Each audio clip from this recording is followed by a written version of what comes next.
اب میں یہ عرض کر دوں کہ میں جس کو کہنا چاہیے نفس مضمون، چونکہ محفل کی جو تمہیدی باتیں تھیں وہ میں نے آپ کے آگے کی، آج کی نشست کی، اب آپ کے سامنے میں آغاز کرتا ہوں اپنے شکوے تک۔ یہ شکوہ کیوں تحریر کیا، اس کی وجہ یہ ہے کہ جب اقبالیات میرے پیریڈ میں آئی تو میں شکوہ اقبال کو میں نے پڑھا، مجھے لطف آیا، میں نے بار بار پڑھا اور اس کے بعد میں یہ سوچا کہ میں بھی شکوہ تحریر کروں۔ لہذا چونکہ ذوق شعری کا جہاں تک تعلق ہے وہ صغیر سنی سے تھا، اب سوال یہ پیدا تھا کہ اقبال کے شکوے کے مقابل بیٹھ کر شکوہ کہنا بڑا کاردار ہے، لیکن اللہ کا فضل یہ ہوا کہ میں نے جو شکوہ تحریر کیا، ایک مشہور غزل تھی، غالباً کسی یہ کوئی حیات ہیں ان کی غزل تھی، میں نے اس غزل کے آخری شعر کو مرکز قرار دے کر اپنا شکوہ تحریر کیا۔ اس شکوے کے 3 حصے ہیں، میں 2 حصے ٹی وی سے پیش کر چکا ہوں اور تیسرا حصہ جو ہے انشاءاللہ میں عنقریب پیش کروں گا۔ پہلے 2 حصے جو ہیں ان پہ میں نے حیات کی غزل پر اور ایک دوسری بھی غالباً انہی کی ہے، ان دونوں غزلوں کے ایک ایک شعر جو آخری شعر ہے ان سے میں نے شکوہ تحریر کیا ہے۔ پہلا حصہ ہے بخش دیتا تو بات کچھ بھی نہ تھی، اور دوسرا حصہ ہے کہ دوسرا حصہ جو میں نے تحریر کیا ہے وہ اس غزل پہ ہے کہ ہر گھڑی التجا نہیں ہوتی، صاف کہہ دو وفا نہیں ہوتی، حسن کو احتیاط لازم ہے، ہر نظر پارسا نہیں ہوتی، زندگی میں گناہ بھی ہوتے ہیں اور زندگی بے گناہ نہیں ہوتی۔ میں نے تیسرا حصہ جو لکھا ہے وہ اس کا جو موضوع بحث ہے وہ بھی آپ کے آگے پیش کر دوں کہ میں بندہ ہوں تیرا تو خود سوچ لے، کیا جنت تیری مجھ سے خالی رہے گی۔ اس پہ میں تیسرا حصہ ترتیب دے رہا ہوں، باہر کیف میں شکوہ آپ کے آگے پیش کروں، اور اس کے بعد میں سلیمی صاحب کی فرمائش یہ تھی کہ کوئی ایسا مضمون یا ایسا کلام پیش کیا جائے جو ابھی تک ٹی وی پہ نہیں آیا، لہذا اس کے فوراً بعد، چونکہ شکوہ پڑھے بغیر تو مجھے تسکین نہیں ہوگی، اور پھر اس کے بعد میں آپ کی فرمائش پوری کر دیتا ہوں۔ سماعت فرمائیے، بخش دیتا تو بات کچھ بھی نہیں۔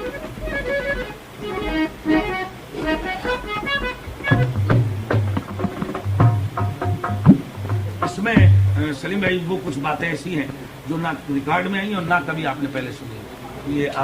یہ شکوہ بھی پڑھ رہا ہوں تو اس کو بھی نئے اور اچھوتے انداز میں پڑھوں گا، اس سے پہلے میں نے ریکارڈ میں نہیں پڑھی۔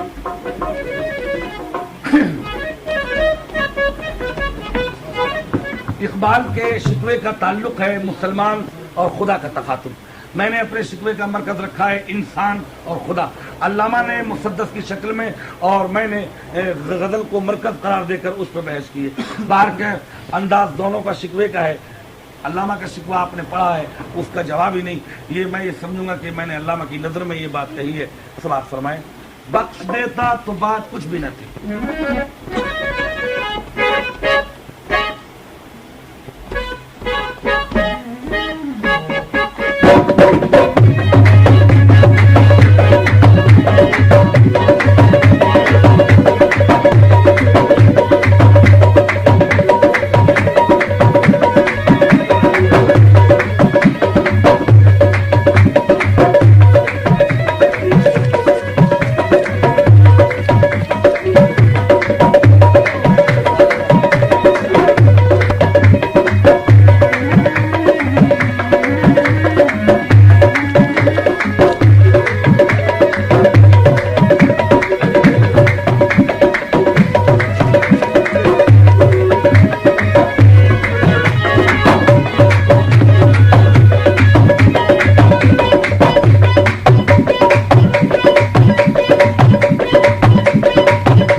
شد خراب، عشق آمد دین و دنیا کامیاب.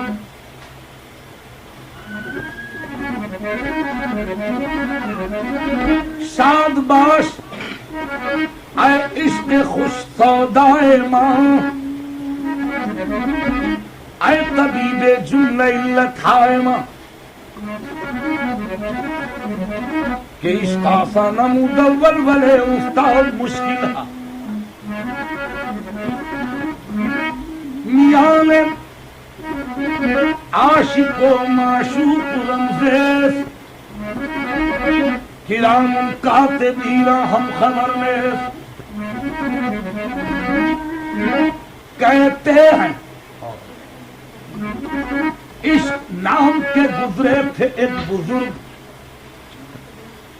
کہتے ہیں عشق نام کے گزرے تھے ایک بزرگ، ہم لوگ بھی مرید اسی سلسلے کے ہیں. مطلب عشق کا دستور نرالا دیکھا، اس کو چھٹی نہ ملی جس نے سبق یاد کیا. اقبال عقل عیار ہے سو بیس بدل لیتی ہے، اور عشق بیچارہ نہ ملا ہے نہ زاہد نہ حکیم. آئیے تفصیل پیش کرو. یہ عقل کہتی ہے کہ پیشیر و شکر، عقل کہتی ہے کہ پیشیر و شکر، عشق کہتا ہے کہ پی خون جگر. عقل کہتی ہے کہ مالا مال ہو، عشق کہتا ہے کہ پائے مال ہو. عقل کہتی ہے تخت شاہ نہ ملے، یہ عشق کہتا ہے کہ ویرا نہ ملے. یہ عقل کہتی ہے کہ چل بازار کو، عشق لے جاتا ہے کوئے یار. تو یہ جب کہتے تھے کہ جب آدم ملا تھے عشق کی وعدہ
جاتا ہے عشق کی وعدہ.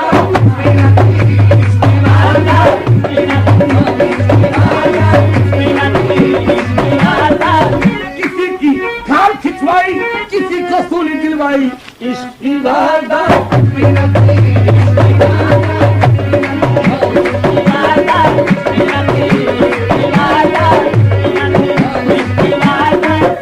اور اگر سچی بات پوچھتے ہیں تو وہ کہہ دیتا ہوں کہ انہیں اپنے حسن کی محفل سجانے کا خیال آیا، ورنہ عشق کی وعدہ.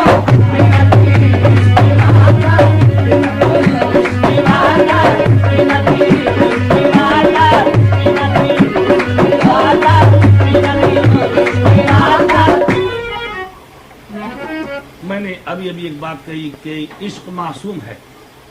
یہ سب حسن کی کار فرمائیاں ہیں، اس کی دلیل سن لیں. عشق معصوم ہے، بدنام ہوا جاتا ہے. یہ عشق